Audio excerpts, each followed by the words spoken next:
Lindsay Lohan, she was once Hollywood's biggest child star, then she was Hollywood's biggest downfall. Now, she's back in action. She lives a calmer life in Dubai, she seems very happy and she's back on our screens. So where is Lindsay Lohan now? Let's recap the career of Lindsay Lohan. So Lindsay Lohan burst into fame at the age of 11 in The Parent Trap, a fantastic movie. She followed it with Freakier Friday, Confessions of a Teenage Drama Queen, and Mean Girls, all classics. Turning into a major 2000s icon, teens everywhere were quoting her, they wanted to be her, and by her late teens, she was one of Hollywood's most bankable stars. But fame came with a cost, and as Lindsay navigated fame under unrelenting public scrutiny, her personal struggles became tabloid headlines. We're talking DUIs, rehab stints, missed promotions. Slowly, the offers for Lindsay Lohan stopped coming in, and she became more of the tabloid queen than the queen of our screens. Looking back, and to be a little bit poetic, it felt like the star burned too brightly, only to burn out early. Seemed like she had too much, too soon, not too dissimilar to the story of Amanda Barnes, where she was just so big and so popular that she just ended up caving in on herself. She made the probably wise decision to stay out of the headlines for a while and to keep her personal life personal. Hey, she was getting no movie jobs, there was no roles coming in for her, so she might as well have, right? By the mid-2000s, Lindsay moved to Dubai, opening her own nightclub and retreating from Hollywood's glare. She made a rare cameo in the Mean Girls musical adaptation, but otherwise, she stayed focused on her life away from all the cameras.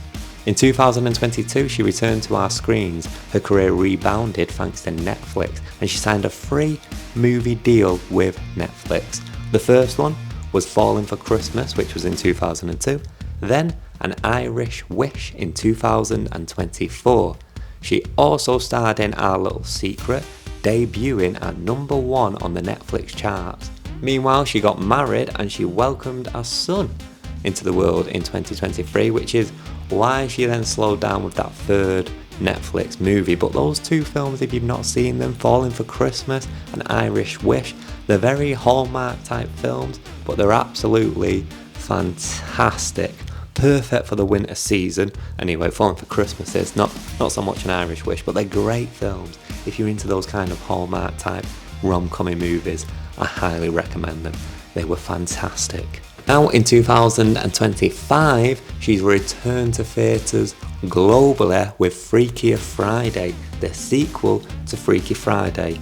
This was in cinema, this dropped in cinema the other day. I'm not sure about America, whether it came out earlier or not, but so far, critics are giving it the thumbs up. And more importantly, the audience is giving it a thumbs up, which is what we really care about. Personally, I haven't seen it yet, but I'm very excited to see it. If you've seen it, let me know in the comments. Let me know if it is worth seeing or if it's not worth seeing. And if you've not seen it, let me know if you're thinking about going and seeing it. Now, because this movie's been so big, she's also been doing more interviews where she's been talking about her life. The big shocker, really, in the last few years was that move she did to Dubai. It turns out that the reason she actually moved to Dubai was because paparazzi is illegal in Dubai, and that was the big problem she had here. People were spurring on her downfall, so when she did eventually start slipping into being drunk and taking certain substances, and the tabloids started picking up on that, she just fell deeper and deeper in it. And it's like almost every time she got the paparazzi was following her, encouraging her and like riling her up to do something, and it was just a cycle that was never ending. She would go to rehab, come out, paparazzi, cycle continues. So moving to Dubai, where that stuff is illegal and she could actually live her life and focus on her personal life, I think that just did absolute wonders for her. And it's enabled her to be able to come back and to do things like these films and interviews on her own term, and then she can just move back to Dubai to actually live. So she's got a personal life in Dubai and she's got a celebrity life in America, and I think that's a very clever way to go about it.